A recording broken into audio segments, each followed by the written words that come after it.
নমস্কার।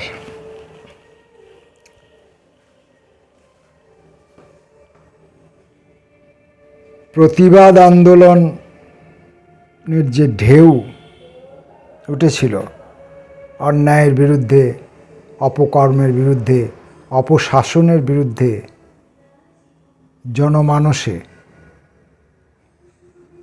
যে সার্বিক একটা প্রতিবাদের ঢেউ উঠেছিল, সেইটা কোথাও যেন প্রায় থেমে গেছে। কোথাও কোনো সংস্থার পক্ষ থেকে, কোনো আন্দোলনকারীদের পক্ষ থেকে, কোনো রাজনৈতিক দলের পক্ষ থেকে যে কর্মসূচি নেওয়া হচ্ছে না, প্রতিবাদ আন্দোলন করা হচ্ছে না, এটা আমি বলছি না। নিশ্চয়ই হচ্ছে। প্রতিবাদী মানুষরা তাদের কাজ নিশ্চয়ই চালিয়ে যাচ্ছেন বা যাবেনও। কিন্তু সাধারণভাবে সমস্ত মানুষের কাছে যে ঢেউটা গিয়ে পৌঁছেছিল, বন্ধ ঘরের ভেতর থেকে আমাকে যেভাবে, আমার মতো লোককেও যেভাবে রাস্তায় বার করেছিল, ডেকে নিয়ে গিয়েছিল, সেইটা অনেকটাই ঝিমিয়ে পড়েছে। বাইরে বেরুলেই বোঝা যাচ্ছে, মানুষকে দেখলেই বোঝা যাচ্ছে যে ভুলে যাওয়ার মন্ত্র মানুষের উপর বেশ ভালো রকমভাবে কাজ করেছে, বা মেনে নেওয়ার মন্ত্র, ভুলে যাওয়ার মন্ত্র বা মেনে নেওয়ার মন্ত্র মানুষের মধ্যে ভালোভাবে কাজ করেছে। এবং অনেক মানুষ ভুলে গেছেন, অনেক মানুষ মেনে নিয়েছেন। কিন্তু যে অন্যায়, অপকর্ম, অপশাসন যা চলছিল, তা কি থেমেছে? না, তা থামেনি, তা অব্যাহত রয়েছে। সংবাদ মাধ্যমে কান পাতলেই প্রতিদিন সেই সমস্ত নতুন নতুন খবর, সে সমস্ত নতুন নতুন খবর বলা যায় না, এগুলোকে সংবাদ বলা যায় না, কি বলা যাবে এগুলোকে? এই যে ন্যাক্কারজনক সমস্ত ঘটনা, অন্যায়, অপরাধ, চুরি, জোচ্চুরি, ডাকাতি, রাহাজানি, মানুষের উপর বিশ্বাসঘাতকতা, মানুষের জীবন নিয়ে নেওয়া, এগুলোকে কি সংবাদ বলা যায়? যদিও আজকাল সংবাদপত্রে এসব ছাপা হয় খুব বড় করে। কোনো ভালো খবর সমাজে কোথাও হয়তো কিছু হচ্ছে না, কাগজে দেখা যায় না। সংবাদ মাধ্যমের টিভিতে বা আপনার এই যে মাধ্যমে আমরা রয়েছি, এ মাধ্যমেও কোথাও তেমন কিছু ভালো খবর পাওয়া যায় না। তো যাই হোক, সংবাদ বলবেন না দুঃসংবাদ বলবেন জানি না, সেগুলো অব্যাহত রয়েছে। অথচ মানুষের প্রতিবাদ আন্দোলন কোথাও ঝিমিয়ে পড়েছে। তো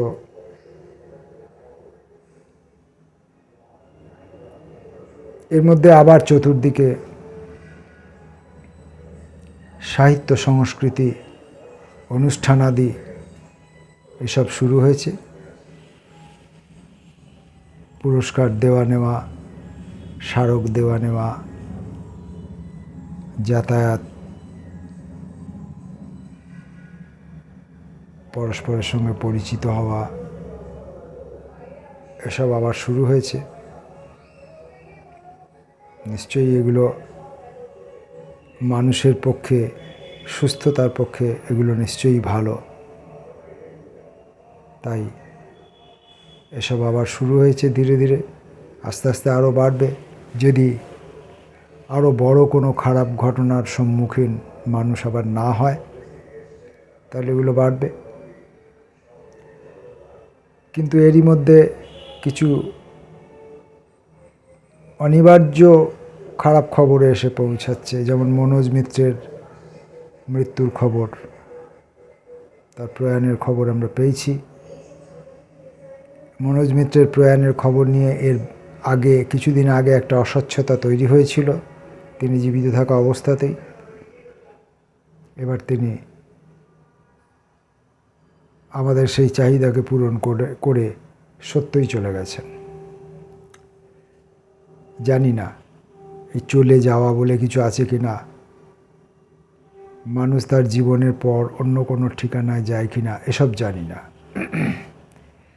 আজকে আরেকটি দুঃসংবাদ পেলাম। আমাদের থেকে তিনি বয়সে খানিকটা ছোট হবেন বলেই আমার মনে হয়েছে। আমি তার সঙ্গে খুব একটা পরিচিত ছিলাম না, দু একবার দেখেছি, দু একটি কথা শুনেছি। খুব গুণী মানুষ, ভালো বক্তা, ধনঞ্জয় ঘোষাল। তিনি নাকি আজ জানতে পারছি তিনি নাকি দীর্ঘদিন অসুস্থ ছিলেন। তো আজ তার মৃত্যুর খবর পেয়েছি। স্বভাবতই সেটা মন খারাপেরই একটি বিষয়। এভাবেই কখন কোন আলোটি নিভে যাবে আমরা কেউ জানি না। আমি ধনঞ্জয় ঘোষালকে শ্রদ্ধা জ্ঞাপন করি। তিনি যে কাজ করে গেছেন, সেই কাজে যারা উপকৃত, যারা সমৃদ্ধ, তারা নিশ্চয়ই ধনঞ্জয় ঘোষালকে মনে রাখবেন, এই আশা করি। আজকের আমি দুটো কবিতা পড়ব। এই দুটি কবিতা পাঠের অনুষ্ঠানটা আমি ধনঞ্জয় ঘোষালের নামে উৎসর্গ করলাম।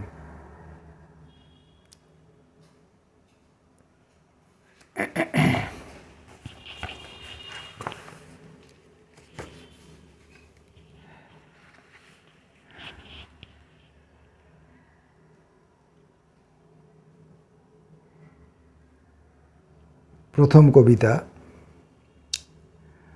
আনন্দকে তথাগত এবং আমি। কবির নাম যথারীতি বলবো না, এখন যেভাবে আমরা কবিতাটা পড়ছি সেইভাবেই আজও পড়ব।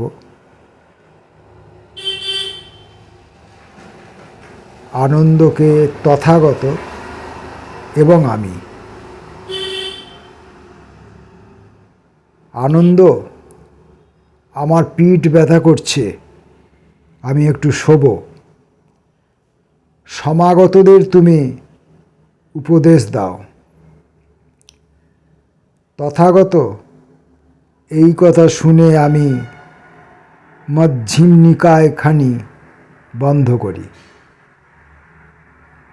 ২৫০০ চৈত্র তার এতদিনকার উদ্বেলিত অপরাহ্ন, রক্তসন্ধ্যা, নিশীথ আক্ষেপ, পৃথিবীর আম জাম বট বন ঘুরে এসে আমার ভেতরে শুতে চায়।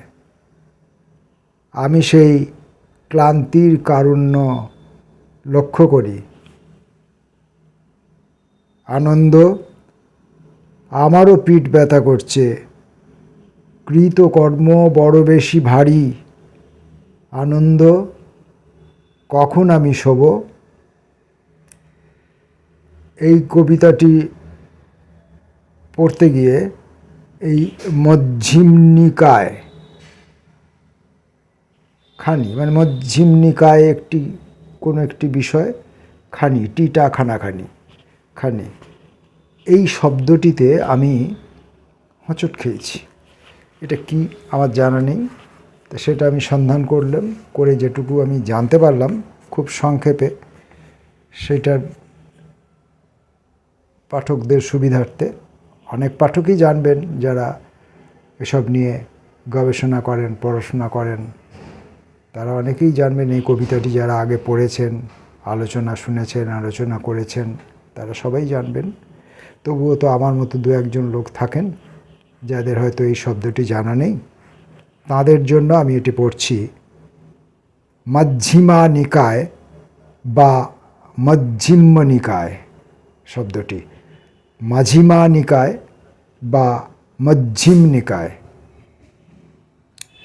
এটি হচ্ছে বৌদ্ধ ধর্মগ্রন্থের উপদেশের সংগ্রহ, নির্দেশাবলী বা উপদেশ, তত্ত্ব এসবের সংগ্রহ। 5টি নিকায়ের মধ্যে এটি দ্বিতীয় নিকায়। ওই ধর্মগ্রন্থগুলির একটি বিশেষ নাম, একটি বিশেষ টার্ম নিকায়। এটাকে সুত্ত পিটকের সংকলনও বলা হচ্ছে। এবার এই পিটক শব্দটির সঙ্গে অনেকেই পরিচিত, ত্রিপিটক, সেই পিটক শব্দটির সঙ্গে অনেকেই পরিচিত।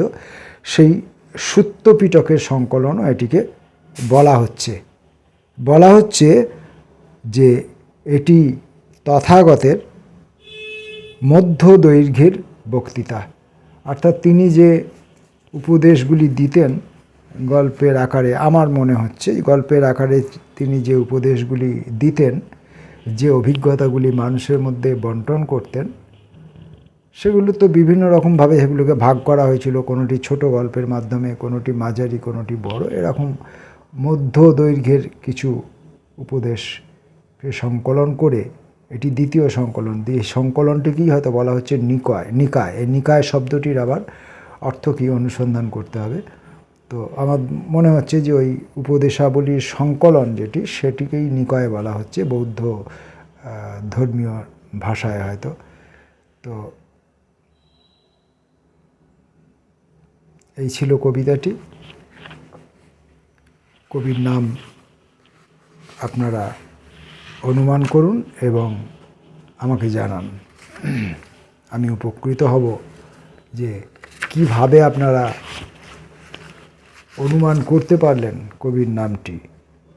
সেই উপায়টি জানতে পারলে আমিও কবিতাকে সেইভাবে শনাক্ত করবার, চিনতে শিখবার, খুঁজে বার করবার রাস্তাটুকু চিনতে শিখব, বুঝতে শিখব। এ কারণে আরেকটি কবিতা পড়ব। কবিতাটির নাম পৌত্তলিক। যথারীতি এক্ষেত্রেও কবির নাম বলবো না।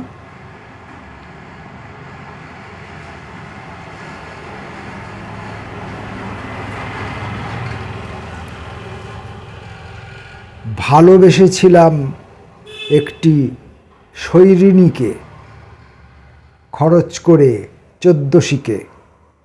শৈরিণীও ভালোবাসা দিতে পারে, হিসেব মতো উষ্ণ নিপুণ অন্ধকারে। তাকে এখন মনে করি কৃষ্ণ কৃষ্ণ হরি হরি। কি নাম ছিল সঠিক এখন মনে তো নেই। আয়ুর শেষে স্মৃতি খানিক খর্ব হবেই। গোলাপি না তরঙ্গিনী, কুসুমবালা, যাগ্গে খোঁপায় বাঁধা ছিল বকুল মালা। ছিল বুঝি দু চোখে তার কাজল টানা। 14 শিকে ছুঁয়েছিলাম পরীর ডানা। এখন আমি ডানার গন্ধে কৌটো ভরি, কৃষ্ণ কৃষ্ণ হরি হরি। অন্ধকারে যে গান বানাই একলা হাতে, সুদূর তরল একতারাতে। সে গান কোথায় ভাষা পেল স্বচ্ছ ভাষা? মূলে আমার 14 শিকের ভালোবাসা। জলের তলে মস্ত একটা আকাশ ধরি, কৃষ্ণ কৃষ্ণ হরি হরি। এই দুইটি কবিতা আজকে পড়লাম। আপনারা কবিতা দুটিকে শনাক্ত করে কবির নাম আমাদের কমেন্টস বক্সে জানাবেন আশা করছি। আর যদিও কবি দুজনের নাম আমি যথারীতি দিয়ে রাখব, ডেসক্রিপশান বক্সে দিয়ে রাখব, কিন্তু কোন কবিতাটি কোন কবির সেটা আমি নির্দিষ্ট করে বলে দিতে চাইব না। কারণ যেহেতু আমি জানতে চাইছি, শিখতে চাইছি আপনাদের কাছে যে এক কবির ভাষা থেকে আর এক কবির ভাষা এক কবির মনন থেকে আর এক কবির মননকে আপনারা কিভাবে শনাক্ত করেন, কিভাবে চিনতে বুঝতে পারেন, সেটা আমি জানতে বুঝতে চাইছি। আপনারা মন্তব্যের মাধ্যমে সেটা আমাকে জানালে আমি উপকৃত হব। এই ভিডিও শেষ করার আগে ধনঞ্জয় ঘোষালকে আরেকবার স্মরণ করি। তাকে আজকের এই কবিতা পাঠ আমি তাঁর নামে, তাঁর স্মরণে শ্রদ্ধা হিসেবে উৎসর্গ করলাম। বাকি সমস্ত কবি সাহিত্যিকরা যে যেখানে আছেন সুন্দর থাকুন, সুখে থাকুন, আনন্দে থাকুন। যে যত মানুষ যেখানে আছেন প্রত্যেকে মানুষ হয়ে থাকুন। আর যে যেখানে অসুস্থতায় আক্রান্ত হয়েছেন তারা সুস্থ হয়ে উঠুন, এই শুভকামনা জানিয়ে আজকের অনুষ্ঠান শেষ করছি। নমস্কার।